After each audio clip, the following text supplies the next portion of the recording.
This is Sergeant Amanda Seeley of the Louisville Metro Police Department's Public Integrity Unit. Today's date is Wednesday, March 25th, 2020. The current time is 12:55 hours. We are present at 3672 Taylor Boulevard at the Public Integrity Office. This will be a recorded statement from Sergeant John Mattingly. The statement is in reference to PIU case number 20-019. Present with me are Sergeant John Mattingly, Attorney Steve Shoring, and Sergeant Jason Vance of the Public Integrity Unit. Sergeant, are you aware this statement is being video and audio taped? Yes. Does this meet with your approval? Yes.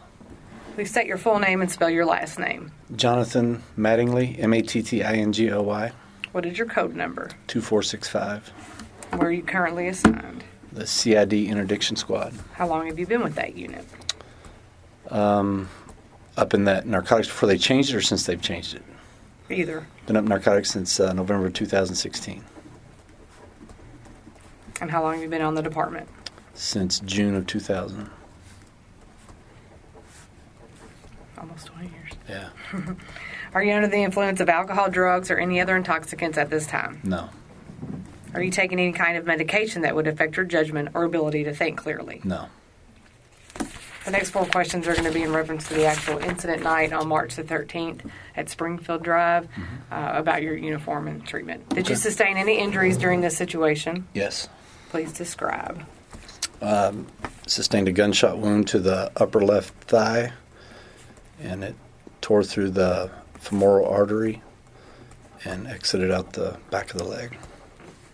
Did you receive medical treatment? I did. Where and by whom? University of Louisville Hospital by the trauma team. There were several doctors. I don't have their names. Okay. What type of uniform or clothing were you wearing at the time of this incident? You just want me to give you from like the bottom up what I had on, or what? Had black Under Armour boots on, gray pants, a black 3/4 zip Nike pullover, and I had my tactical vest on that said police on the front and back with the plates in it.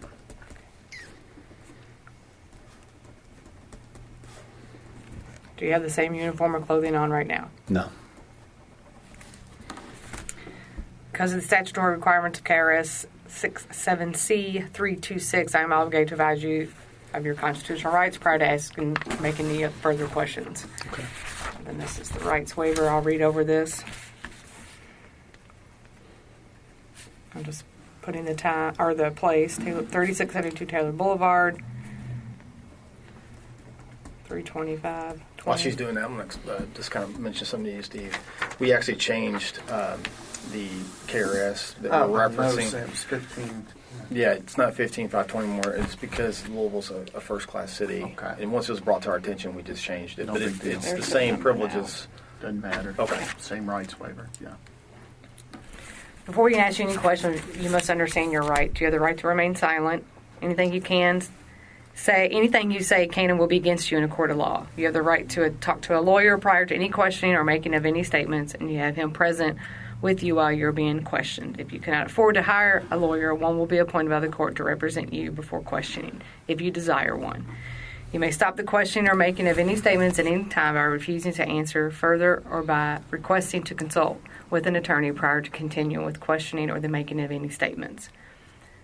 I've read this statement of my rights, and I understand what my rights are. I'm willing to make a statement and answer questions. I do not want a lawyer. Do I still read that? I'm sorry. It's the preamble of the LMPD rights waiver. That's fine. Okay.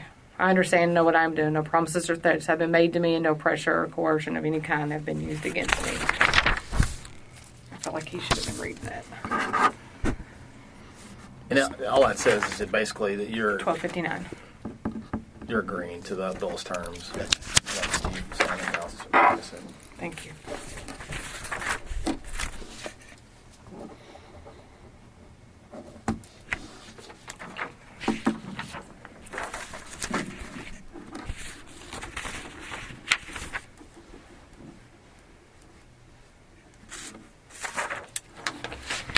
So, Sergeant, in your own words, the incident that occurred at at 3003 Springfield Drive, apartment number 4, on the morning of Friday the 13th.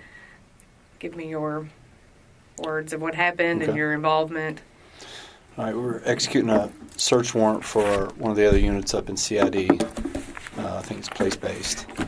And about 45 minutes before we executed the warrant, I did a drive-by with Mike Campbell, had the eye on the house. So I did a drive-by the apartment just to get my own visual to make sure which door we were hitting. When I came up to the door, there was 2 apartments. It was the second door over, and there was a Roto-Rooter van right in front of it, and that's how we identified it. And it was apartment 4 on the bottom floor on the right. So there's 2 doors looking directly at us, 2 on the side. It was the one on the inset on the right. Went back and we geared up, and when it was time when SWAT was doing their thing down at 2-4 in Madison, we went over, or Elliott, whatever it was. We executed ours at the same time. I was the first car in, pulled up on scene. When we got there, there was a vehicle that hadn't been there prior to me coming through. It was a around 2004 Toyota Sequoia. I think it was white or cream in color. I pulled behind it and exited my vehicle. I went up and cleared that car to make sure nobody was in it since it wasn't there prior. At that time, I went around the front of it, cut between the cars. We made our approach to the apartment. When you go up, again, the door's on the right. There's a stairwell that goes right over the top of it. I circled all the way to the back since I was going to be the one knocking on the door. So I was basically in front of the back door of the other apartment that's just right beside it. When we all got up in line, I knocked on the door, banged on it. We didn't announce the first couple because our intent was not to hit the door. Our intent was to give her plenty of time to come to the door because they said she was probably there alone. So we predetermined to give her plenty of time to come to the door. Banged on the door, no response. Banged on it again, no response. At that point, we started announcing ourselves, please come to the door. Please, we have a search warrant. While we're doing this, there was a neighbor or somebody upstairs right on the staircase that started arguing with Detective Hankinson and Lieutenant Hoover. And they were both giving him commands to go back into his apartment. And he kept saying, I wasn't really paying attention to what he was saying, something about leave that girl alone or something like that. But while he was doing that, we were still announcing police, come to the door, police search warrant. And we banged. I probably banged on the door six or seven different time periods. Not 6 or 7 times, but 6 or 7 different times, which seems like an eternity when you're up at a door waiting. It probably lasted between 45 seconds and a minute, banging on the door. And at that time, I looked back at Lieutenant Hoover, and he says, I guess go ahead and hit it. Because at one point, probably after about the 3rd time we banged, Mike was standing at the doorway, and he says, I can hear somebody inside. I think they're coming to the door. So we thought they were coming to the door. And then we didn't hear anything else. So we kept banging and announcing. And at that point, Lieutenant Hoover said, go ahead and hit it. So I looked at Mike and said, go ahead. So he hits the first time, and it hits right on the door handle and didn't move the door. And every time he hits, people are announcing, please search warrant, please search warrant. Second time he hits the good spot, and it almost knocks the door open. I could see the deadbolt at an angle, and I could see a crack in the door leading into the apartment. So I said, this one's going to go. So he hit the 3rd time, and as soon as he hit the door came open, they're yelling, please search warrant, please search warrant. I go to round the corner. I clear the living room on the right-hand side where you can see the sliding glass door. As I turn the corner, as soon as I cleared the threshold of the front door, I could see down the hallway. Your mind works so quick in this situation, it's unreal.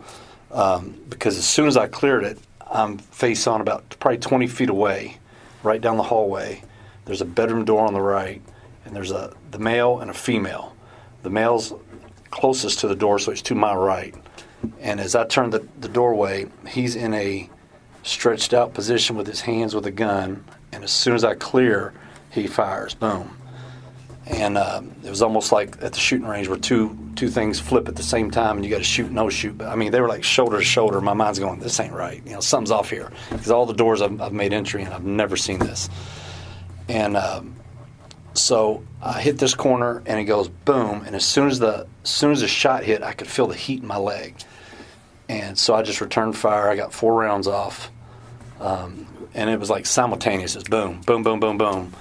And then I went back and went down on the side of the door and then reached around, and I think I got 2 more off around the corner of the door. And then I could really feel the blood in my leg, so I reached down and felt it, and my hand was full of blood, and I knew it had hit my femoral at that point. So I scooted back on my butt, and I yelled at them, I've been hitting my femoral. And I scooted back, and I think at that time Miles slid up. I'm not sure. I think he was over my left shoulder behind me. I'm not sure where he was standing. I know Tony was behind me. Mike was to the right of the door at the Ram. It was Brett, Hoover, and Campbell had come up around the corner at that point by the stairs. So I'm assuming Miles was behind me because I think he was there in front of me. And so I slid back on my butt to get out of the line of fire, and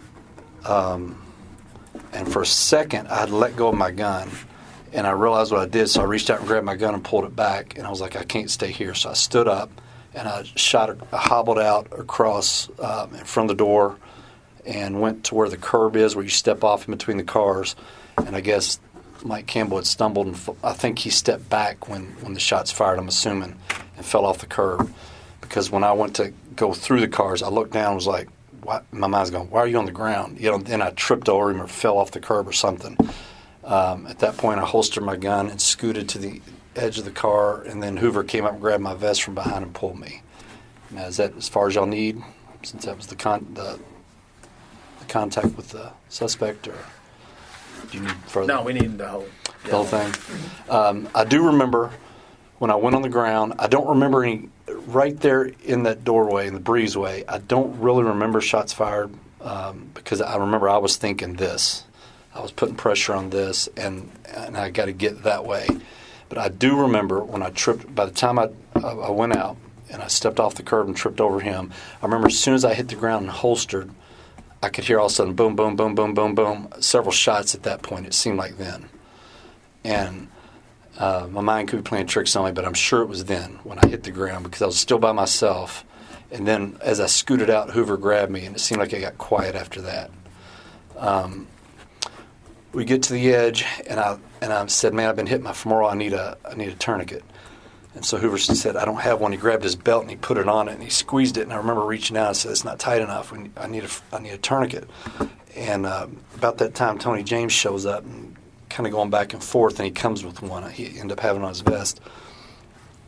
He goes to put his gloves on, and Hoover says, fuck your gloves, grabs the tourniquet, slides it on my leg. They start tightening it up. I think somebody stepped on this hip to push down. Somebody pushed on the leg. I can't really remember who it was, but I remember them squeezing it. And I said, I need a knife to cut this off, to see where it's at. I said, somebody found a knife. And the knife came out of somewhere, and they started cutting the pant leg off. And then I kept going, did anybody call for EMS yet? Because they were just a quarter mile down the road, if that. And I kept going, where's EMS? And so I got on my radio and tried to call, but apparently they had some kind of standoff on Channel 2 or the main channel I was on. So they just got some clicks. They didn't know what I was saying. Then I could hear Brett yell 1030 on the radio. And as they're squeezing that, I lay back, and I could hear him yell 1030. Then I hear the beat car getting there not too long after that. And I can remember Hoover saying, time to ram the gate. And so then Brett, I could hear him yelling at him on the radio to ram the gate. And then I hear the gate get ran, boom. EMS still hadn't gotten there, and I kept going, where's EMS? Where the fuck is EMS at? And because the pain wasn't really in the shot, it was up in the groin and in the back, and I'm thinking, man, at this point, okay, we got the tourniquet on, I'm good. Now we got to get this leg. I didn't want to lose my leg. So at some point, EMS shows up. It seemed like forever. I don't know how long it took. They finally showed up, and I remember them saying, let's get him in a car and get him up. They kept saying, do you want to go in a car to university? Well, I knew EMS was so close, and they had stuff we didn't. So I was like, no, let's just wait for them. They've got to be here any second. And so finally they show up. They say, throw him in my car. Miles said, throw him in my car. Well, I remember walking toward the car and said, I'm not getting in that back seat because I knew my leg. I couldn't get down and back up. And so they said, well, put him in the trunk. I remember hearing that. And the trunk was popped. And Hoover was like, no. And he went to shut the trunk, and there was some gun case hanging out. So they shoved it in, put me on the trunk, or shoved the trunk, start to pick me up. And Hoover has my legs, and the guy in the back didn't lift my back up right. And I almost went to the ground. And then he puts me, Hoover says, get underneath his arms. So they put me on the trunk. I'm holding on to it as we're driving toward the gate, and I saw the EMS guy walking toward me. And I'd made contact with them prior to make sure they were our EMS drivers. And the young guy's walking toward me with his bag on his shoulder. And as I'm looking, I see the EMS wagon start to back up and go the other way, leave us. And I yelled at him and I said, where the fuck is he going? And he's like, I said, call him on the radio. And he said, I tried, he didn't answer. I said, try again. So he tried again, all of a sudden he stopped, and the EMS starts coming back. So we get up to the front to where the gate's at, and I'm not sure what the other guys went or what they were doing, but Hoover finally said, fuck it, hold on to my neck. And he scooped me up, and he walked me around the car. Somebody pushed the gate down. We stepped over it. We got up to the wagon. We got in the back of the wagon at that point.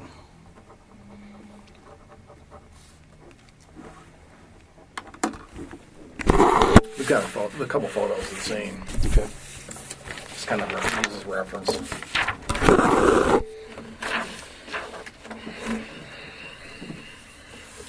So photo 1 represents the entire area, and we'll just we like sub-labeled the actual building where the incident took place. We're going to label that as A. Okay. We'll use B as the gate. This, we heard what you had to say, and then we're going to use this photo to make sure that we understand you correctly. Okay. As far as like how you came out on that. So this is photo 2. This is more. It's a closer, close up of the building where it took place. This is the breezeway and then the sidewalk, and there is kind of like a little like handicap access point here, where the sidewalk kind of veers to the parallels the building, and there is a step or a couple steps there. If you can. Yeah. And obviously the cars in this photo do not represent the cars the night of the incident. Right. But we wanted, some kind of visual to understand everything happened. So the breezeway comes out. There's a set of stairs that goes to the second floor of the apartment building. As I understand what you said, you come out and you go between like this car, where this car's parked in the photo, and this car, and Campbell has fallen down. Right. Is that right? Right. Yeah, he's in between here. There's a car here. When I come out, step off this curb, and go in between here. Pretty sure it was that one, not that one, because that would just make more sense. I don't think I would have veered out. I think I would have went to the path of least resistance here. Okay. Now, just from working the scene and all that, we all know that there was a white SUV, and you said in your statement as well, it was a Toyota Sequoia. Was your police vehicle parked immediately behind it? Directly behind it. And where would you? I'm gonna let you mark it. And it doesn't have to be exact. I mean, just what you remember. The two. As far as where they were? Yeah, the Sequoia and then your car. I'm pretty sure the Sequoia was up just a little bit further, like right here. Okay. My vehicle was right here. Okay. And then, so where do you think the first aid was given? I mean, if you had to guess. If I had to guess, it was right here. Okay. All right.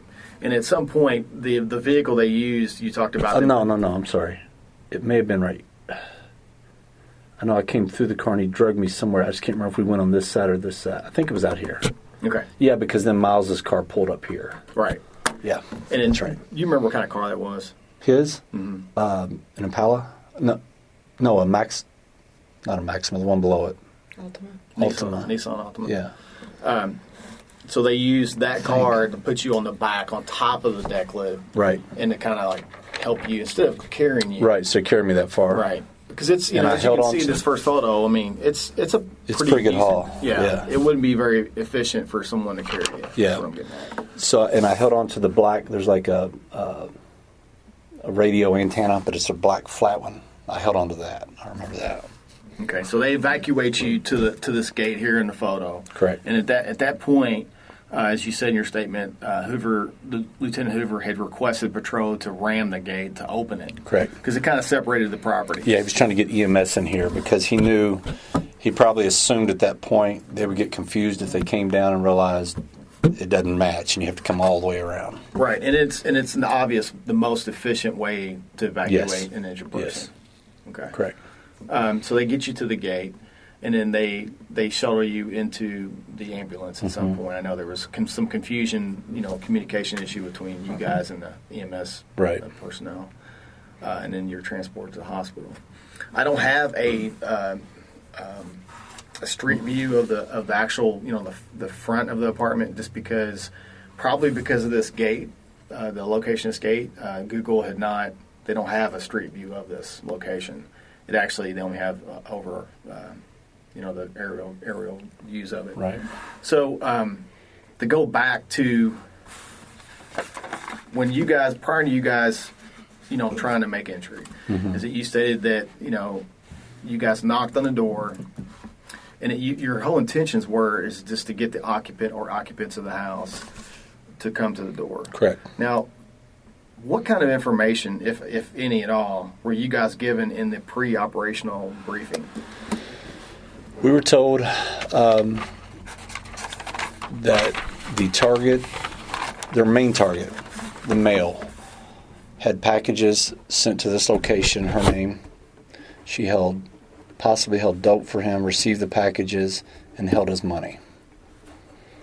Okay. And do you remember the name of the target on the search warrant?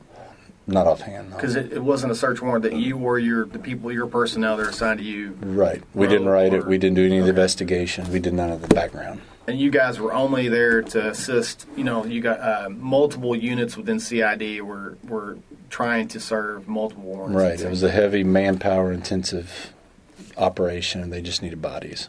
Okay. Other than what you just stated, do you remember anything about the pre-operational briefing? As far as for us on that one? Yeah. Yeah, it was, they said they did not believe she had children or animals, but they weren't sure. Said she should be there alone because they knew where their target was, and I guess they felt that he was her only boyfriend or only acquaintance. The whole time Mike watched the house, there was no change in lights coming on or off. The only thing he saw was the light on the bedroom, the TV. So he was able to see some type of or some form of illumination in the bedroom. From the bedroom window. Do you remember which window that would have been? Yeah, it was this one. This would be these. Yeah, this one right here, I believe. Or I think it was that one, but I'm not sure. I don't know. One of the bedroom windows. Right, one of the bedroom windows. So when we walked by it, I remember seeing it lit up blue, or when we pulled up. Okay.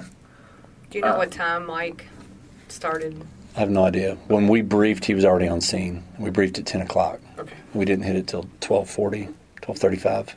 At 12:35 on my phone, I was calling him, telling him we were pulling around the corner, getting ready to come in.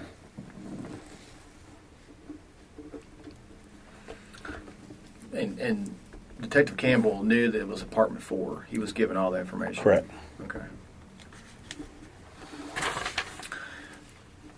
Going back to, you guys, your whole intentions were to have the occupant or occupants come to the door. And you characterized, your all's knocking, announcing. Initially, it's just knocking, trying to get somebody to the door, which kind of, initiates the upstairs resident to come out and make contact with you guys. Right. And do you remember kind of what kind of verbal exchange Between the upstairs? Yes.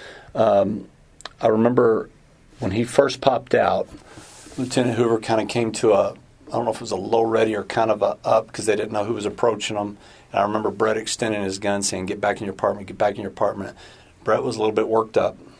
And I remember at one point, because they kept exchanging, while we're doing this, I remember looking at Brett saying, "Brett, relax. Brett, just relax, relax." Because, while you got to pay attention to him, that's not your focus. Right. And other than the obvious, the police logos on your attack vest, did you all, identify yourselves to him? I don't know if they did or not. I don't know if they ever said we're the police. Because your focus was on Right. at this point. Yeah, you're I'm the near one physically door. knocking on the Okay. door, so I can't really pay Right. attention to what they're doing. And it would be dangerous Right. for you not to Correct. stay focused on the door. 'Cause, Yeah. I mean, we all know we refer to that as the fatal phone. Right. So, at some point, Lieutenant Hoover decides that, you guys have waited too long, or, you've allowed a pretty sizable amount of time to go Right. past. More than enough time for the average person or even a disabled person to get to the door. in Right. That small apartment. So the decision's made that you all are going to force entry into Correct. the house. So you kind of went through what Nobles did as far as how you forced the entry into the apartment, and you said you kind of split the pie. Or, you're clearing the immediate threat to your right, and you come back to center, which is what we're trained to do. Right. And at the point that you come back to center, how much exposure do you think you had as far as like blading that that whatever cover you can get in that entryway, which is not much. Right. How I much do bladed you the think? cover until I could until where the hallway meets the door, and you couldn't see any more from where I was standing. So at that point, I had to step out in front of the doorway into that clearance area. Right. And so And that's when you see that's male when, and female almost parallel, or yeah, they're together. perpendicular to each other, side by side, shoulder to shoulder. I mean, it was really almost like they were together. Again, my brain was going, what is this? This isn't normal. It's not the normal way people even stand in a house together. And talking about that hallway, was it illuminated? It was enough where I could see him. I did not turn my gun light on, which I'm thankful, so that his gun wasn't more attracted to where my light was. I don't know if people had theirs on behind me. I could see enough to see a male on the right, a female on the left. Could I identify their faces? No. But I could actually see the handgun in his hand. I remember seeing the barrel of that as soon as we turned that corner. And as soon as it did, the flash and the heat. And talking about that's instance, your backdrop is an illuminated breezeway. Correct. And if you have a dark space, you have a door that's now open, and you have illumination behind you, whether you had your tactical light on or weapons mounted light, in your experience, I guess what I'm asking, you would be illuminated more than Yes, I would have the outline on me. Right. So, and you just said this, you saw the muzzle flash, and then Yes. you feel the gunshot. it's the heat same of the time. gunshot. Yeah, there's no difference in time. It was Do you know whether or not you kind of described that you were on your butt in some position, and that you scoot back at some point, but did you immediately drop down? no. No. I got 4 rounds off. I know that. As soon as it hit, as soon as he fired, I fired back. Boom, boom, boom, boom. I stepped back and went down. I don't know if my leg gave out or if I just instinct from the 4 standing, 2 kneeling like we do. Mm-hmm. I don't know, and just get off the center. I don't know if that just kicked in and I got off center and got behind the door, but I know I went to the left and went down. I'm not sure how. And then just came around and got 2 off. And then just got out of the game. Just let them take over. I didn't want to get shot in the back of the head. I didn't want to get, Right, and something that was in the kind of front. what I was getting to, is that, because of your positioning, at initially when you're shot, and then rightfully so, you're returning fire, Mm-hmm. you just said you made a conscious decision, I'm now injured, I need to move so Right. they can protect themselves and me as Yeah. well, and I don't want to put words in your mouth. No, that's it. Okay. That was it. So I need to get out of their way to do whatever they need to do, and I didn't want to take one from them. right. I mean, all that comes into play in your head. Like I said, your brain is working unbelievably quick. And The we all stuff know that under takes stress place. we lose our fine motor skills. Yeah. Things kind of narrow down. Mm-hmm. So you're pulled. We're going to refer to the door as we face it. So left, right. So at this Okay. point, you're always on the left hand side of the door. Correct. Nobles is always on the right hand Right. side. And you believe at the time of the shooting that Tony James and Miles Cosgrove were behind, Or next more to you. on my left, yes. Okay. Behind me, Okay. So be on to your, my left. On my left. Okay, on your left. Okay. Yes. So, at some point, I know we learned from the witness interviews that Tony had a ballistic shield. You know whether that was utilized at all? You just got up and ran. Yeah, I don't know. Okay. But at some point, I never saw Tony. The only face I saw that I made out clear, again, everything was kind of like shadows to me as far as who was here. I remember somebody over here, which was probably Hoover because he probably followed me out. But as I got up and left, I looked to my left to try to cross the doorway to get across, and I don't remember seeing in the door, but I saw Mike underneath the stairwell. The stairwell here is the door here, and I remember him crouched. Yeah, I remember him crouched down. I remember seeing his face. That's the only face I saw until I saw Campbell on the ground. Those are the only two faces I recognized as I was going out. just because your positioning and all Right, of it. right. Are you aware whether or not there was officers with you that returned fire? I don't know. I never saw anybody return. I never saw anybody return fire. Okay. Like I said, I heard it once I got out between the cars, but right then I don't know. Okay. I don't know. So you don't know if others fired along with you? Yeah, I have no idea. Okay. I don't think they did, especially my initial four. I know nobody did. It was just me and this guy. That was it. Other than that, after that, I'm not really sure. But at that point, do you think anyone would have a position No. to where they could? They would have shot me. Okay. Yeah. Right. I just want real quick because I just made a note when you initially were talking about when the door.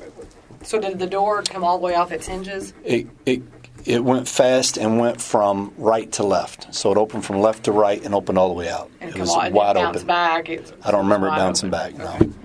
Okay. And then you had mentioned, you said that the guy was stretched out. What did you mean by that? I mean, both hands pushed out Okay. in a fighting stance or a shooting stance. Okay.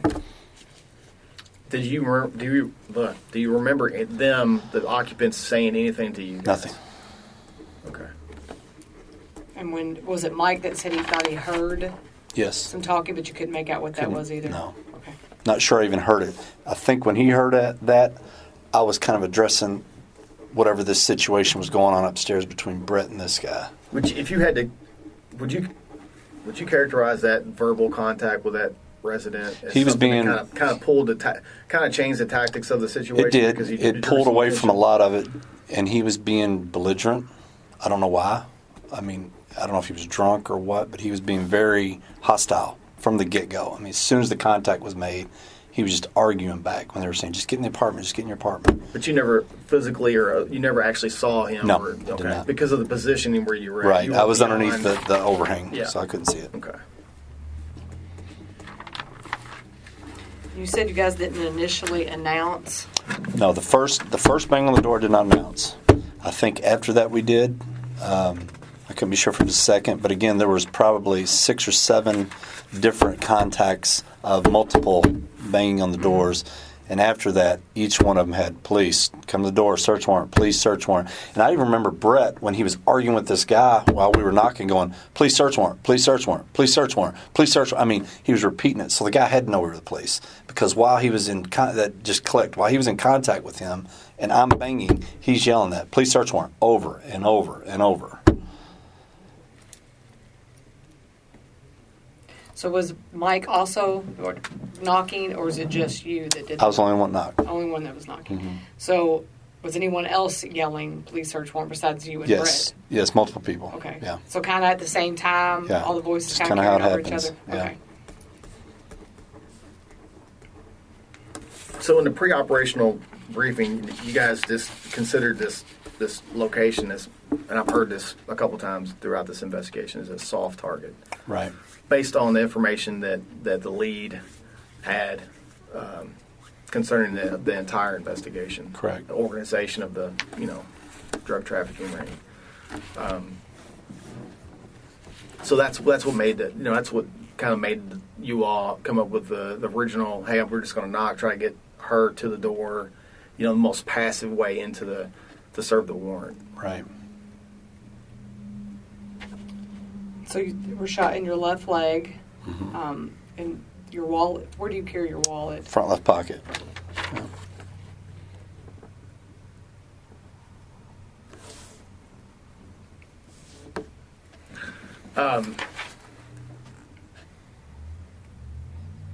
What do you keep in your wallet? Other than Bank cards, credit cards, money. It's got a metal clip in the middle that holds it. And you carry your wallet in the front pocket for what reason? Some guys do. some The guys back hurts. Wearing the back hurts my back. don't. Okay. And I remember in the EMS, and I forgot this, in EMS, the only thing left on my pants was basically what was tied under the tourniquet and what they couldn't get out on the top. My wallet was flipped inside out, or my pant pocket was flipped inside out. And I remember ripping my pocket open and pulling my wallet out and handing it to Tony because I didn't want it to get lost. And I didn't realize a bullet had gone through it at that point. And I handed it to Tony, and I pulled off my ring and undid my main belt and took my vest off. And just because I didn't want this stuff getting lost. And then eventually Tony realized, or somebody realized there was a hole in it and left it for ETU to get. And CSU did that at the hospital, right? Right. Did Tony ride down with you? He did.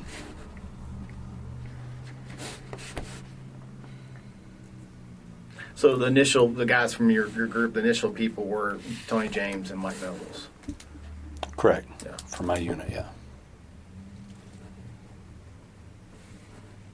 We won't get into any really specific details of your injuries. I mean, obviously, you were shot in your leg. It was a serious injury. As far as that, you were released from the hospital on Monday. 16th. 16th, yeah. What did the doctor say as far as physical therapy? I went to physical therapy this morning. There's some numbness where I can't feel in the thigh and on the calf on the bottom. He said it could come back. The feeling could not, may not. Just depends on if the nerves regenerate. But he expects, barring any other thing, there might be a knee injury now that we just discovered.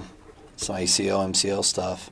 Maybe from stepping off the curb. I'm not sure because the quad muscle apparently quit functioning when it had hit. I knew I couldn't put weight on it, but I didn't know why. And they said that quad muscle stops working, so it stops pulling your leg. So you're looking maybe additional surgeries? Possibly. They don't know yet. I don't have that appointment until April. Okay. Just because of this current situation we're dealing with? Yeah. Yeah.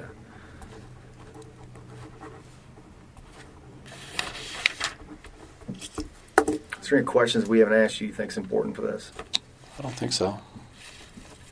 Steve, you have anything? Just one, just to clarify, if the briefing prior to the execution of the search warrant, was the warrant authorized as a knock or a no knock, or do you remember? Well, I verbally heard we have it signed as a no knock, but we're not going to go that route. We'd prefer you to do the knock.